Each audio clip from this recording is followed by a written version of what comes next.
సంజన అయితే ఇంకా 'big boss' house నుంచయితే బయటకొచ్చేసింది టాప్ 5లో. సంజన కోసరం ఎంతమంది 'బిగ్ బాస్' చూసారు. నాకైతే సంజన చాలా చాలా ఇష్టమనమాట.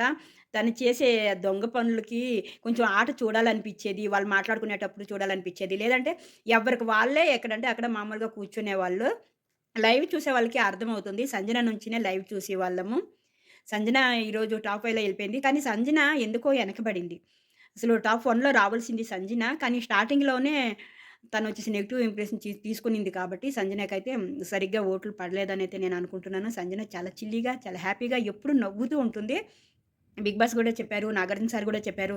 "ఎప్పుడు నువ్వు నవ్వుతూ ఉంటావు. ఇలానే కంటిన్యూ చెయ్యు" అనేసి. తనకి ఎవరు ఏమన్నా, ఏం చేసినా ఒక్క క్షణమే కోపం చేసుకుంటది. మళ్ళీ అయితే కోపం చేసుకోదు. అసలు సంజన టాప్ 5లో వచ్చిందని హ్యాపీ ఫీల్ అవ్వాలా? ఎళ్ళిపోయింది ఇంకా. ఇక మీదట ప్రతిరోజు చూడలేమని బాధపడాలా? అర్థం కావటం లేదు. సంజన అంటే ఎంతమందికి ఇష్టమనేది. సంజన కోసమైతే ఒక లైక్ చేయండి. ఓకే.